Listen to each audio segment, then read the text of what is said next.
में बताएंगे कैसे पीएनएस गाजी को डुबा दिया गया। ये भी बताएंगे कि चाइना पाकिस्तान का इतना बड़ा दोस्त बनता है लेकिन 1971 में क्यों नहीं बचा पाया, न चाइना बचा पाया और न ही अमेरिका बचा पाया। इस वीडियो में हम A to Z बातें करेंगे। अगर आप इस वीडियो को कंप्लीट देख लेते हैं तो कोई भी पाकिस्तानी की हैसियत नहीं होगी कि आपसे आंखें मिला सके, इसलिए इस वीडियो को देखते रहिएगा। यदि आप राष्ट्रवादी, अगर आप भारतीय हैं तो ही इस वीडियो को देखें। पाकिस्तानी और बाहर के चाइनीज वगैरह लोग इस वीडियो को न देखें, ये उनके लिए एक तरह का वार्निंग है, क्योंकि इसमें हम भारतीय सेना के हर उस वीर गाथा को बताएंगे जो एक हर भारतीय सुनना चाहता है। A to Z उस बातों को बताएंगे।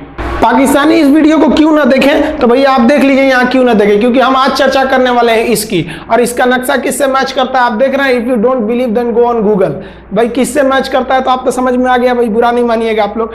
ध्यान से समझिए, जब भारत पाकिस्तान का विभाजन हुआ तो उसी समय पाकिस्तान दो भाग में था। एक इधर वाला जो एरिया है इसे हम लोग कहते थे पश्चिमी पाकिस्तान, जो मेन पाकिस्तान का एरिया है, और ये जो आज आप बांग्लादेश देख रहे हैं ये बांग्लादेश नहीं था, बल्कि ये उस वक्त पूर्वी पाकिस्तान था। पूर्वी पाकिस्तान के लोग बंगाली भाषा को बोलते थे। पाकिस्तान के लोग इन लोगों को बड़ा भद्दे मजाक करके बोलते थे, कहते तुम लोग गधे हो, कुछ नहीं जानते हो, किसी काम लायक नहीं हो, यूजलेस हो लोग, तुम लोग छोटे हो, काले हो, मतलब उल्टा सीधा मजाक कर रहे थे। पश्चिमी पाकिस्तान के लोग इधर के लोगों को पसंद नहीं करते थे। हो गया नहले पे दाला 1970 में। 1970 में इस पूर्वी पाकिस्तान के शेख मुजीबुर रहमान चुनाव जीत गए और वो यहाँ के प्रधानमंत्री के पद के चुनाव जीत गए।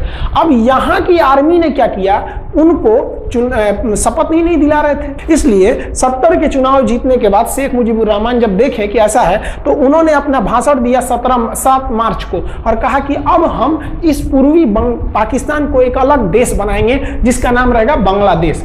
इस भाषण के वजह से आर्मी ने, पाकिस्तान की आर्मी ने 25 मार्च 1971 को गिरफ्तार करके अब पश्चिमी पाकिस्तान में अरेस्ट करके बंदी बनाकर रख दिया और यहां पर जुल्म करना चालू कर दिया।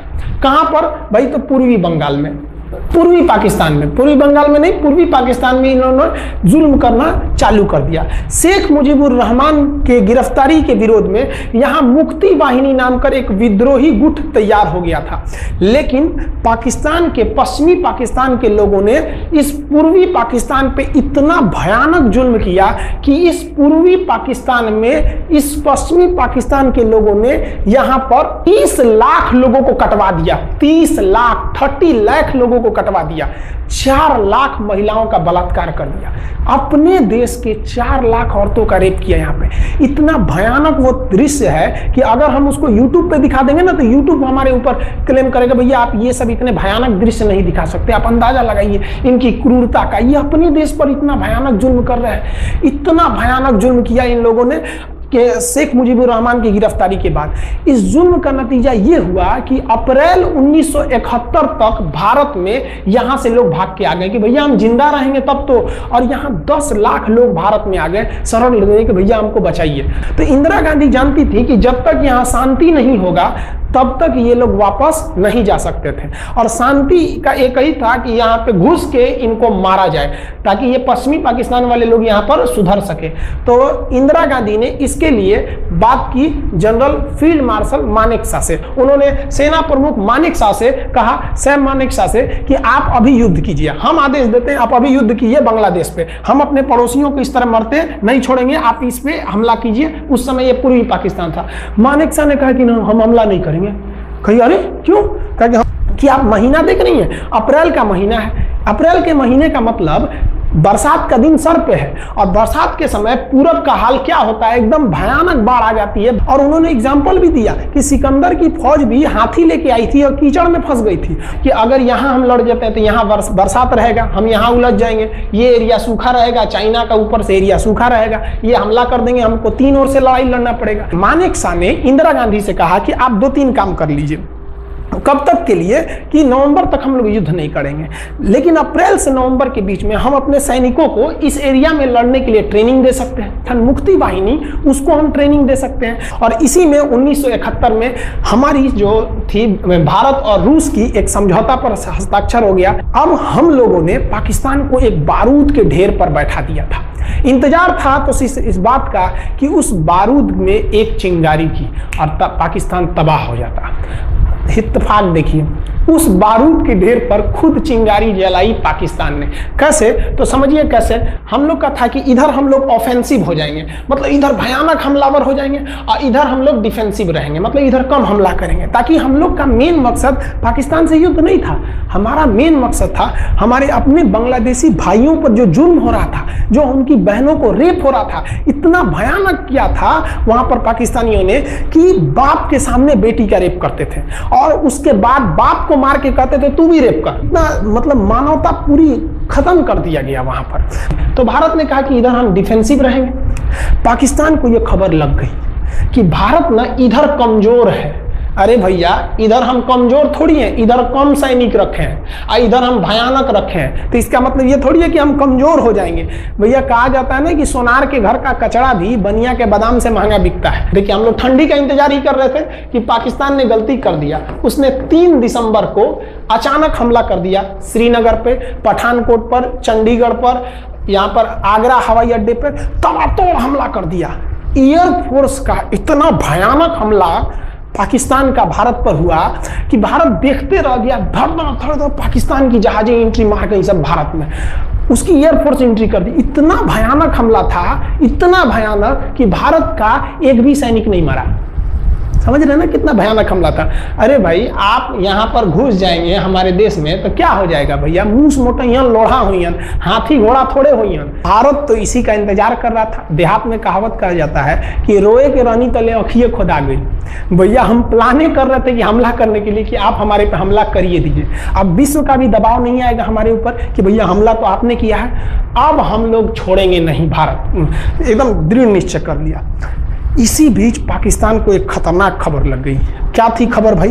तो देखिए, पाकिस्तान को खबर लगी कि भारत की ज्यादातर फौज इस पूर्वी पाकिस्तान की ओर डिप्लॉयड है, और यहाँ राजस्थान के जैसलमेर जिला में एक जगह है लोंगेवाला। उस लोंगेवाला में केवल और केवल 120 फौजी हैं। और अगर पाकिस्तान ने सोचा कि 120 फौजियों को हम रातों रात मार देते हैं, तो उस समय एयरफोर्स रात में लड़ाई नहीं कर सकती थी, इसलिए इन्होंने लोंगेवाला में एंट्री मार दी। पूरी भयानक टैंक लेकर, फौज लेकर, इन्फेंट्री लेकर, और उसको वो लोग लोंगेवाला में घुसने के लिए चल दिए। और लोंगेवाला में भारत के पास केवल 120 सिपाही थे, केवल 120, और उन पर वो हजारों की संख्या में टूट पड़े। लेकिन घबराना नहीं चाहिए, क्योंकि चींटियां तादाद में कितनी भी क्यों ना हो जाए, गन्ना घसीट के नहीं ले जा सकती हैं। लोंगेवाला में जो ड्यूटी थी उस समय कुलदीप सिंह चांदपुरी जी का।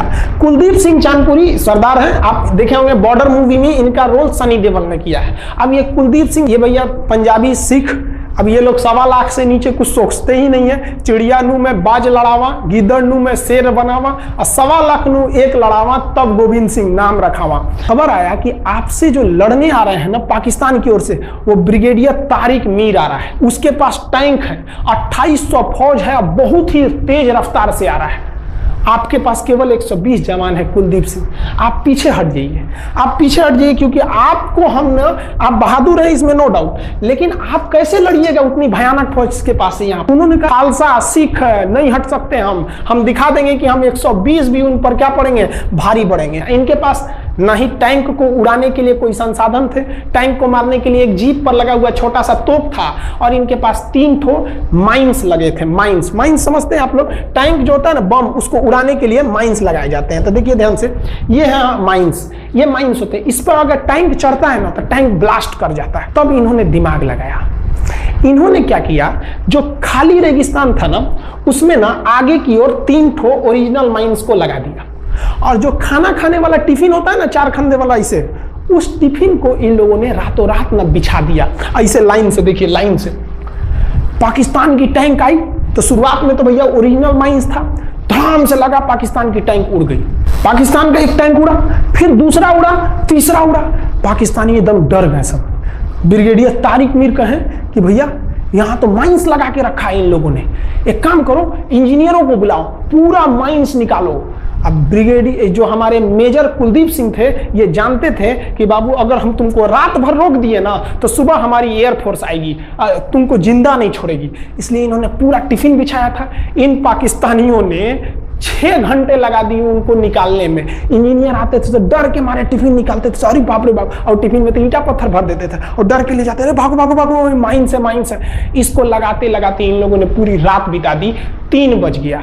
3 बजे इनको पूरा सन्नाटा दिखा कि भैया ये तो टिफिन है, ये रेगिस्तान में ये तो टिफिन है।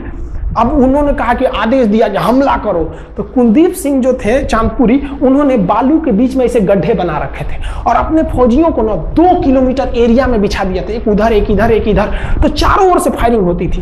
पाकिस्तानियों को लगी ना कि भैया हमको गलत इंफॉर्मेशन मिल गया है, 120 गो मिल के ऐसे थोड़े मारेगा सब। सोच रहा उधर से गोली इधर से गोली, धड़ाधड़ बम गोला दारूद सब चल रहा है यहाँ पर। इतना भयानक कहीं कोई 120 आदमी मिल के ऐसे मारता है? नहीं भाई, इतना भयानक सुनसान एरिया में कहां से कौन मार रहा है? एकदम तबाही मचा दिया।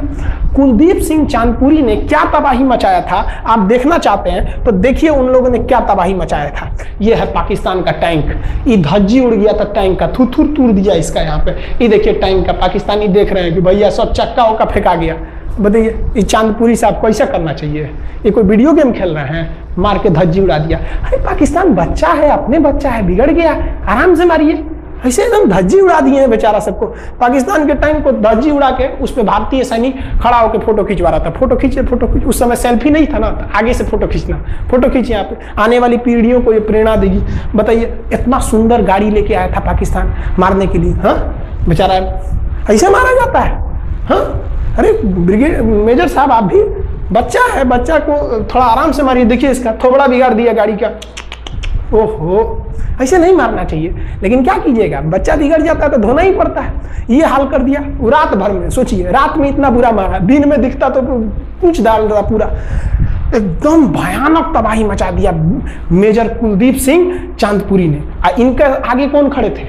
ब्रिगेडियर पाकिस्तान के ब्रिगेडियर साहब को कहने लगी भैया ये तो बहुत बुरा मार रहा है सब। तब तक हो गया सुबह, और सुबह के वक्त हमारे जो हंटर जहाज थे, उस समय जो जहाजें थी वो हंटर जहाज थी। ये हंटर जहाजें रात में नहीं उड़ सकती थी, लेकिन दिन में उड़ सकती थी। रात भर तक कुलदीप सिंह चांदपुरी ने ऐसा कूचा पाकिस्तानियों को, इतना कूच दिया कि भोर हुआ तो बाकी का कसर पूरा कर दिया हमारे हंटर विमानों ने। ये हंटर विमान जब आए सब तो इतना भयानक तबाही मचाए सब पाकिस्तान के जहाजों का कि आप हुलिया देखेंगे ना पाकिस्तान के टैंक का ऐसे पड़ गया। ये सब टैंक पूरा तबाह हो गया, सब पूरी तरह ध्वस्त हो गया इतनी भयानक युद्ध में। 3 तारीख को पाकिस्तान ने हमले की शुरुआत की और ये 4 तारीख का शकल देखिए पाकिस्तान का। इतना भयानक धज्जी उड़ा दिया पाकिस्तान का जिसका कोई हद नहीं। पाकिस्तानियों को दुम दबा के भागना पड़ा। ब्रिगेडियर साहब भागे, कहें कि भाग भैया न तो ये सब जान ले लेगा सब। हम लोगों ने पाकिस्तान के टैंकों को अपने यहाँ रख लिया है म्यूजियम में। आज भी जाके देखिएगा ना तो इन टैंकों को डर के मारे पाकिस्तानी छोड़ के भाग गए कि भागो भाई यहाँ पर। ये 120 जवानों का जलवा था। और पाकिस्तानी कहते हैं कि हिंदुस्तान के लोग क्या लड़ेंगे? अरे भैया हम चीन पे वीडियो बनाए थे, आप पे नहीं बनाए थे जो आप लोग हम लोग को बोल रहे थे कि पाकिस्तान हिंदुस्तानियों की औकात नहीं। देखिए अभी हम आपको औकात दिखाते हैं आपकी। ये आपका टैंक है, आके ले जाइए, हिम्मत है तो लेके जाके दिखाइए यहाँ पर। हाल तो ये हो गया था ना कि हम लोगों ने जो पाकिस्तानियों की जान ली थी ना, डर के मारे वो लाश उठाने नहीं आए थे, लाश को गिद्ध खा गए थे सब। हम लोग बोल रहे थे कि भैया हम गोली नहीं चलाएंगे, लाश लेके चल जाओ। हम नहीं जाएंगे, तुम लोग रेगिस्तान को कब्रिस्तान बना दिए हो। रेगिस्तान को कब्रिस्तान हम लोग हमला करने आए थे, शुरुआत तो तुमने किया था यहाँ पे। तो ये गिद्ध खाए थे सब, सफाई उफाई का काम ये किए थे सब। अब पाकिस्तान हम लोग को धमकी देता है। आज भी वो नहीं सुधरे हैं। आज भी हमने जो चाइना पे वीडियो बनाया था उस पर वो हमको धमकी देता है कि भारत की आर्मी कुछ नहीं कर सकती। अरे भैया आप सोचिएगा भी मत, अभी के समय में तो मत सोचिएगा। जानते हैं क्यों? देख लीजिए इधर अभी कौन बैठा है भारत में, समझ में आ रहा है? आप लोग तो पहले पाकिस्तान वाले लोग इस बात पर रिसर्च कीजिए कि इनमें ज्यादा खतरनाक कौन है आपके लिए। हमको तो यही ज्यादा खतरनाक लगते हैं भाई, समझ में आया आप लोग को? तो अभी देखिए ध्यान से, यहाँ पर पाकिस्तान ने जो हार हुई थी लोंगेवाला में, ये हार में पाकिस्तान की तो कमर टूटी और पाकिस्तान का पूरा मनोबल टूट गया कि ससुरा 120 गो मिल के ऐसे कैसे धो दिया सब। बताइए इतना भयानक धो जाता है। तो ये शुरुआत तो इन्होंने किया 3 तारीख को, 4 तारीख को हमने धो दिया। अब बचा नेवी कही कि भैया आर्मी को मौका दिए, एयरफोर्स को मौका दिए। रात में आर्मी धोई, सुबह में एयरफोर्स धोई, हम नहीं धोएंगे क्या? हम भी धोएंगे। नेवी कब पहुंची? 5 दिसंबर 1971 को कराची पहुंच गई। और कराची में जब पहुंची ना तो कराची को तबाह कर दिया। इतना भयानक बम्बार्डमेंट किया कराची पर कि कई दिन तक कराची बंदरगाह पर आग लगा था। और कराची बंदरगाह को तो उन्होंने ऐसा धज्जी उड़ाया जिसे लग रहा था सिंधु सभ्यता बना दिया उनको। तो पाकिस्तान की, पश्चिमी पाकिस्तान का कमर टूट गया। पाकिस्तान वालों ने कहा कि ससुरा सब बोल रहा था कि हम इधर डिफेंसिव है, यानी ज्यादा हमला नहीं करेंगे, ज्यादा हमला इधर करेंगे। ससुरा इधर कैसे मार रहा होगा सब, अभी इधर भी बताते हैं कैसे मारा सब। ये कराची पहुंच गया। आप देखेंगे क्या हाल किया था सब कराची पे। कराची में जब मारा गया था ना इन पाकिस्तानियों को, तो ये पाकिस्तानी भाग गए थे सब ग्वादर में। ये ग्वादर भाग गए। अभी इनसे ग्वादर भी जाने वाला है, पूरा राज्य चला जाएगा इनसे, बलूचिस्तान। छुप के गए थे लोग ग्वादर बंदरगाह पे। अगर हम झूठ बोल रहे हो तो आप खुद पता कीजिएगा अपने यहाँ के इतिहास में भाई, हिंदुस्तान। ये ग्वादर बंदरगाह पे छुप गए थे सब। आप देखिए कराची का क्या हाल हुआ था उस समय। हमारे एयर नेवी ने क्या हाल किया था। पाकिस्तान का जितना जहाज बस मिल जाए कि भैया ये जहाज किसका है, तो भैया जब पता चले कि भैया ये जहाज पाकिस्तान का, ये हाल हो जा रहा था जहाज का। यहाँ देख लीजिए इनका पूरा ध्वस्त का। भैया ऐसे मारा जाता है? हाँ, अरे भाई बच्चा को बच्चा की तरह मारना चाहिए। इंडिया की नेवी ने भी हद कर दिया। बताइए इस तरह मारा जाता है? हाँ, यहाँ देख लीजिए पूरा का पूरा धज्जी उड़ा दिया इन लोगों को। अरे भाई बच्चा है, बिगड़ गया है तो थोड़ा सा आराम से ना मारिएगा। कि देख रहे हैं इस तरह से मारा पूरा पाकिस्तान के। कराची बंदरगाह उड़ गया। तो पाकिस्तान का तो इधर से तो पूरा का पूरा धज्जी उड़ा दिया। अभी शुरुआत हुई युद्ध के केवल 2 दिन हुए हैं। आप दिल थाम के रखिए, अभी युद्ध लंबा चलने वाला है। 3 दिसंबर को स्टार्ट किए, 4 दिसंबर को हम लोग लोंगे वाला धो दिए, अब 5 दिसंबर को कराची। अब पाकिस्तान ने ना भारतीयों को तबाह करने के लिए, भारत का सबसे खतरनाक जहाज था आईएनएस विक्रांत। आईएनएस विक्रांत को बर्बाद करने के लिए ना इसने यहां से भेज दिया आईएनएस पीएनएस गाजी को। गाजी एक पनडुब्बी थी, उसको आदेश दिया गया कि जाके मार के आओ। किसको? विक्रांत को। क्योंकि अगर विक्रांत जहाज डूब जाता तो वाकई उस समय हमको युद्ध जीतने में बहुत दिक्कत आ जाती। तो ये गाजी कैसे डूबा, इसको हम लोग एक खराब जहाज से मार दिए। तो अब इधर समझते हैं कि जब उधर इतना भयानक धोए तो इधर कितना बुरा धोए होंगे, इसको बारे में हम लोग समझते हैं।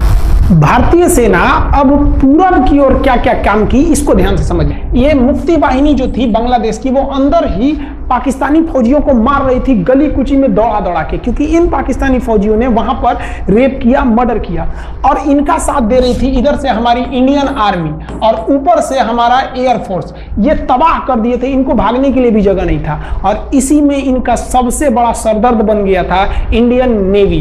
क्योंकि इनको जो मदद थी, देखिए ये पूर्वी पाकिस्तान है, इनको मदद जब भी मिलेगी तो इधर से ही मिलेगा। अब बताइए यहां से तो कोई जाएगा नहीं, बेवकूफ भी नहीं होगा जो इधर से मदद करने जाएगा। रास्ते में ही एयरफोर्स मार के गिरा देती थी, ट्रक वगैरह जाएगा नहीं। तो नेवी से ये इन लोग मदद देते थे। भैया यहाँ पे जो इनके फौजी लड़ रहे थे उनको खाना पीना भी खत्म हो गया था। अब इनको बर्बाद कर दिया भारत। आईएनएस विक्रांत, आईएनएस विक्रांत उस समय का बहुत बड़ा जहाज था इस साउथ एशिया के देशों का। और यहां से उस इतना बड़ा जहाज था कि उसके ऊपर से लड़ाकू जहाजें उड़ती थी।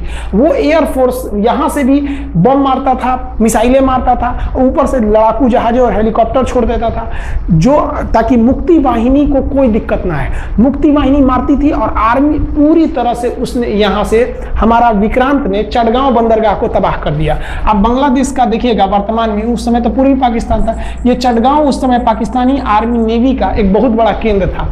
इधर हम लोग ने उड़ा दिया कराची, इधर उड़ा दिया हम लोग ने चटगांव। अब मुक्ति वाहिनी को कोई खास दिक्कत नहीं आ रहा था। अब पाकिस्तान ने कहा कि हर हाल में इस विक्रांत को बर्बाद करो। देखिए ये विक्रांत है, विक्रांत जहाज जो था इस पे से इसके ऊपर देखिए आपको लड़ाकू जहाजें दिखेंगी। पीएनएस गाजी को क्या आदेश दिया गया था भाई कि तुमको जाना है और इस विक्रांत को बंगाल की खाड़ी में जाने के बाद इसी में डुबा देना है। अब पाकिस्तान वालों का इतना दिन तो अच्छा था नहीं। भारतीय खुफिया एजेंसी को पता चल गया कि पाकिस्तान की पनडुब्बी वो समुद्र के अंदर अंदर चलती है, उसको साइलेंट किलर कहा जाता है। पाकिस्तान की पनडुब्बी चल दी है पश्चिमी पाकिस्तान से बंगाल की खाड़ी की ओर, ये अरब सागर से बंगाल की खाड़ी की ओर चल दिया। अब विक्रांत को बचाना हर हाल में जरूरी था, इसलिए हम लोग विक्रांत को छुपा दिए, मतलब थोड़ा सेफ्टी दे के रखने लगे।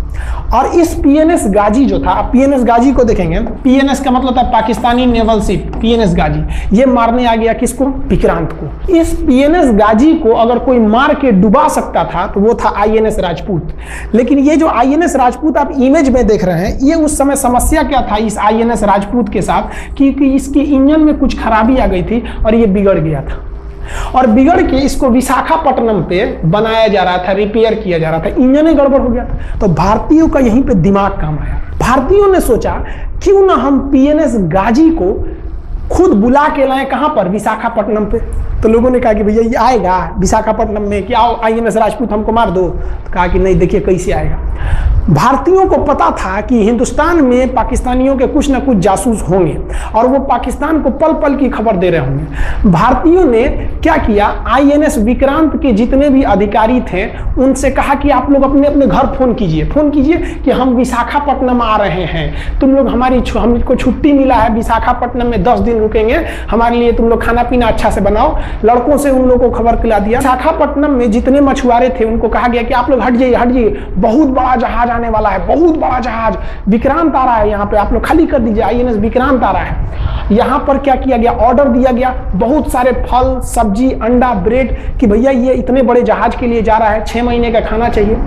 ये खबर आग की तरफ फैल गई पाकिस्तानियों को, और पाकिस्तान में खबर लग गई कि भैया आईएनएस विक्रांत यहाँ नहीं है, आईएनएस विक्रांत विशाखापट्टनम पे है। अरे बकलवा, विशाखापट्टनम पर पीएनएस गाजी की मौत यमराज इंतजार कर रहा था आईएनएस राजपूत। ये गधा जो था पीएनएस गाजी, ये मुड़ गया किधर की ओर, विशाखापट्टनम की ओर। और विशाखापट्टनम पर चुपचाप शांति से खड़ा हुआ जहाज आईएनएस राजपूत इंतजार कर रहा था। तो पानी के अंदर अंदर आओ, ये अभी बाहर निकला हुआ है, पानी के अंदर रहती है। और फिर आईएनएस राजपूत देखा कि ये आ रहे हैं, वो आईएनएस राजपूत को मारता कि इससे पहले ही आईएनएस राजपूत मार के तबाह कर दिया पीएनएस गाजी को। पीएनएस गाजी पर को डूबने के बाद पाकिस्तान को बहुत बड़ा सदमा लग गया। पाकिस्तान को यह एहसास हो गया कि अब हम कभी नहीं जीत सकते हैं, क्योंकि ये पीएनएस गाजी अमेरिका से खरीदा हुआ एक बहुत ही शक्तिशाली पनडुब्बी थी जिसे कोई डुबा नहीं सकता था। और हम लोगों ने उसको इस जहाज से डुबाया जो जहाज खराब हो चुका था, जिसका इंजन खराब था। भारतीय सेना का मोराल पूरे 7वें आसमान पर था और पाकिस्तानी दिन पर दिन बर्बाद हो रहे थे। अब पाकिस्तानियों को लगा अब क्या करेंगे, तो पाकिस्तानियों ने अमेरिका में फोन किया, भैया आप कुछ कीजिए। तो अमेरिका ने ना यूएनओ में मुद्दा उठा दिया, यूनाइटेड नेशन ऑर्गेनाइजेशन, इसकी जो सिक्योरिटी काउंसिल है, सुरक्षा परिषद, इसमें कह दिया पूर्वी पाकिस्तान पर जुल्म कर रहा है, मार रहा है। तो रसिया उस समय हमारा साथ दिया, कहा कि तू देर जानता है जुल्म कर रहा है, भारत जो कर रहा है सही कर रहा है, हम इस प्रस्ताव के खिलाफ में वीटो करते हैं। वीटो अगर कोई देश, 5 देश को वीटो है, इस पर अलग चर्चा करेंगे, अगर किसी ने वीटो कर दिया तो वो प्रस्ताव रद्द हो जाता है। तो पाकिस्तान की एक और उम्मीद यहाँ पर अपना दम तोड़ दी। अब पाकिस्तान कहा अमेरिका से कि भैया आप ही हमको बचा लीजिए। तो अमेरिका ना पाकिस्तान की ओर से भारत पर हमला करने के लिए अपना सबसे खतरनाक जहाज भेज दिया, 7वां बेड़ा। देखेंगे 7वां बेड़ा को, अगर तो इतना भयानक था 7वां बेड़ा। ये अमेरिका का साथ अकेले चलता ही नहीं था, इतनी पूरी फौज के साथ, नेवी के साथ चलता था। ये किस लिए आया था, विक्रांत को डुबाने के लिए, और इसका साइज विक्रांत से डबल था। इसके आगे विक्रांत नहीं टिक पाता। अब इंदिरा गांधी भी टेंशन में रह गई। ले, तब उस समय इंदिरा गांधी को याद आया कि भैया हमारा एक और तो हम समझौता करके आए हैं, अगर अमेरिका पाकिस्तान का साथ दे सकता है तो रूस से हम भी तो समझौता करके आए हैं। तो भारत ने रूस को कहा कि भैया अमेरिका इतना भयानक 7वां बेड़ा भेज दिया, आप हमारी मदद कीजिए।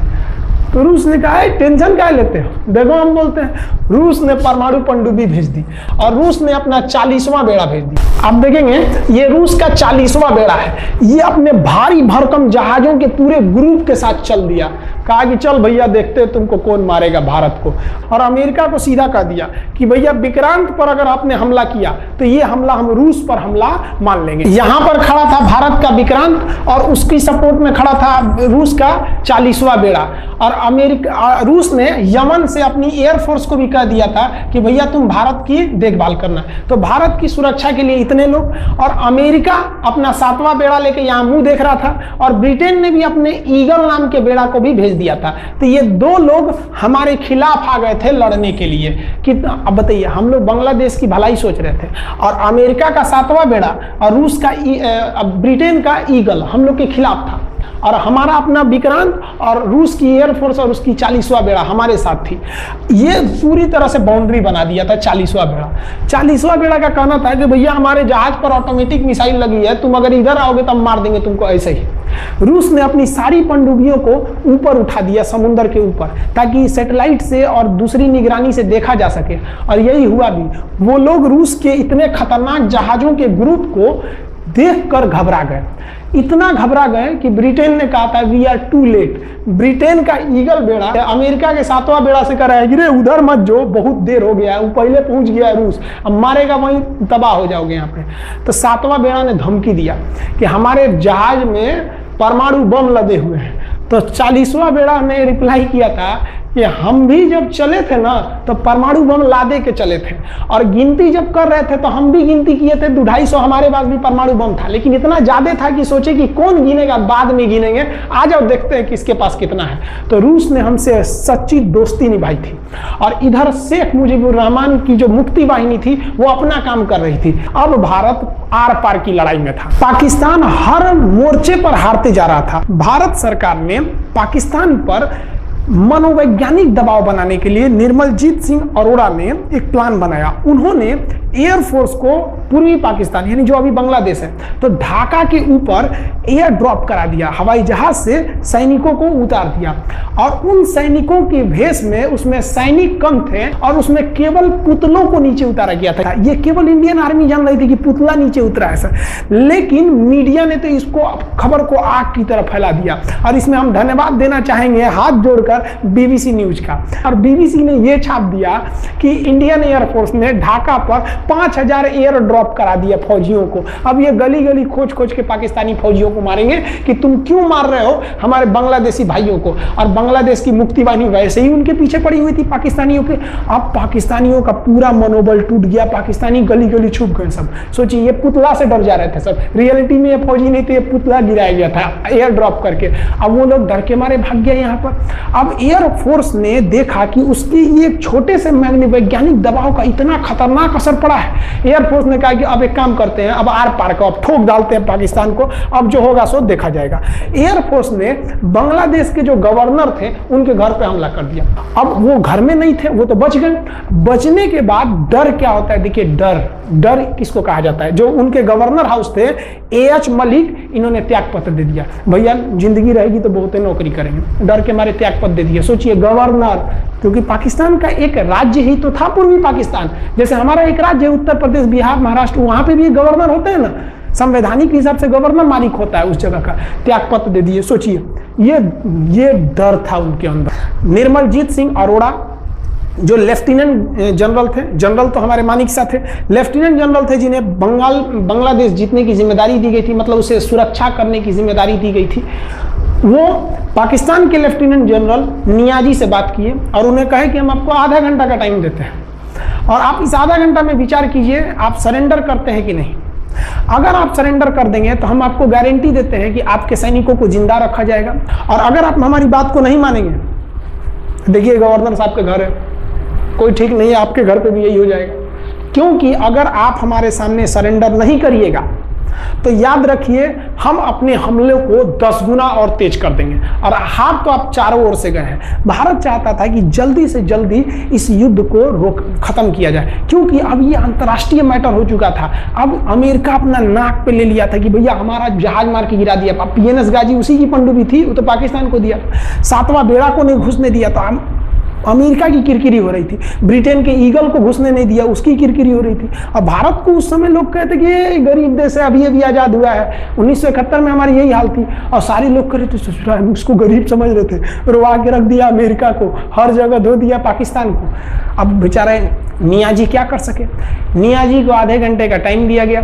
16 दिसंबर 1971, याद रखिएगा दिन 16 दिसंबर 1971। ये हमारे इतिहास का 13 दिन के युद्ध में हमने पाकिस्तान को धूल चटा दिया था, क्योंकि 3 दिसंबर को पाकिस्तान ने युद्ध स्टार्ट किया था और 16 दिसंबर हम लोगों ने जनरल नियाजी से आत्मसमर्पण करवा लिया।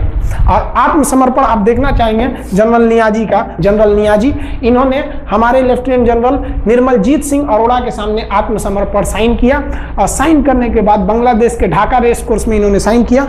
और इनकी आंखों में आंसू था। एक देश के सेनापति के लिए इससे शर्म की बात क्या है, जो गिनीज बुक में नाम रिकॉर्ड करा दिया। गिनीज बुक में कैसे? देखिए, पाकिस्तान के लोग हम चाइना के वीडियो बनाए थे, उस पर कमेंट कर रहे थे कि इंडियन आर्मी कुछ नहीं कर सकती। देखो, बांग्लादेश तुम्हारी बहादुरी का जीता जागता उदाहरण है।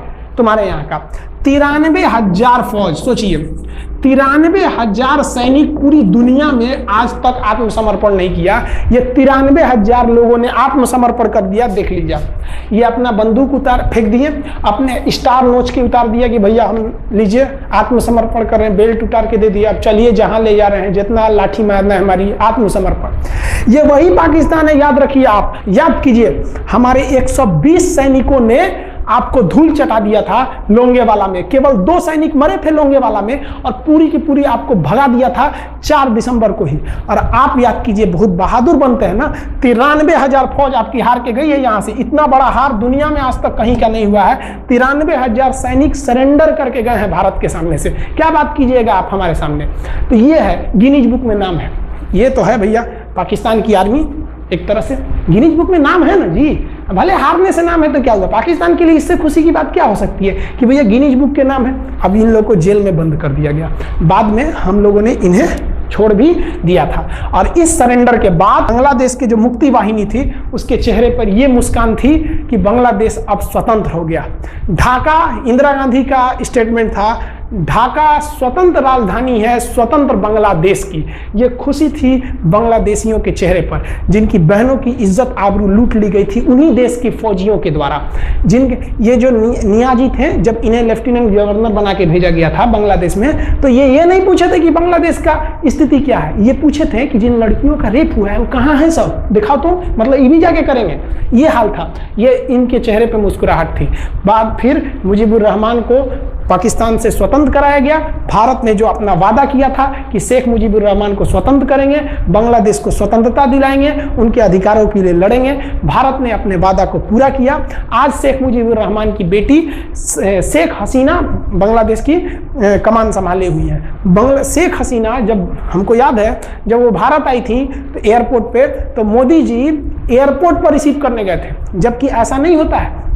शायद ही बांग्लादेश की प्रधानमंत्री को पूरी दुनिया में कोई बड़े देश का राष्ट्रपति रिसीव करने जाए, प्रधानमंत्री रिसीव करने जाए। तो भारत अपने पड़ोसियों का इतना ख्याल रखता है, चाहे वो नेपाल हो, भूटान हो, सबके साथ। अभी हाल फिलहाल में नेपाल के लोग थोड़ा गुस्सा हैं लिम्पियाधुरा काला पानी को लेके, लेकिन ऐसा नहीं है कि हमारा नेपाल के साथ कोई खराब रिश्ता है। हमारा नेपाल के साथ रोटी और बेटी का रिश्ता है। बांग्लादेशियों के साथ हमारा बहुत ही अच्छा संबंध रहा है। आज हमारे बांग्लादेश के साथ बहुत ही मधुर संबंध है। और बांग्लादेश को जो पाकिस्तान के लोग कहते थे ये किसी काम लायक नहीं है, ये वाले भाई लोग पाकिस्तान से आगे निकल गए। आज इनका मलमल का कपड़ा, जूट और पाम ऑयल पूरी दुनिया में फेमस है। जहाजों के मरम्मत में, मतलब जहाज के रिपेयरिंग में बहुत आगे निकले हैं बांग्लादेश के लोग। आई होप आप समझ गए होंगे। इस युद्ध के बाद अगर भारत चाहता तो भारत पाकिस्तान के पश्चिमी भाग को भी कब्जा कर लेता, क्योंकि यहां तो हम लोग हराए ही थे। उनके 93,000 फौज तो हम लोग जिंदा पकड़ लिए थे। हम उन्हीं को कह देते बंदूक लगा के कि कश्मीर खाली करो, हमारा यहाँ से वापस जाओ। लेकिन बावजूद हमने इंसानियत दिखाई थी पाकिस्तान के ऊपर। इसका बदला ये पाकिस्तान ने हमें क्या दिया पता है? 26/11 हम संसद भवन पर अटैक, तो कभी अमृतसर में अटैक, कभी मुंबई में बम ब्लास्ट, कभी 26/11 का हमला, ये सब हुआ। हम चाहते तो उस वक्त भी जीत सकते थे। ये पाकिस्तान वाले आप जो कहते हैं कि हम बहुत बहादुर हैं, भारतीय सेना हमारा क्या कर सकती है, तो भारतीय सेना की रहमो करम पर आप लोग जिंदा थे, वरना 1972 में ये जो सेना थी ना 71 में, आप लोग को कहीं का नहीं छोड़ती। आप हिंदुस्तान के व्यूअर्स आप लोगों से भी कहते हैं कि एक लाइक तो बनता है इस सैनिकों के लिए, हमारे तभी तो मचेगा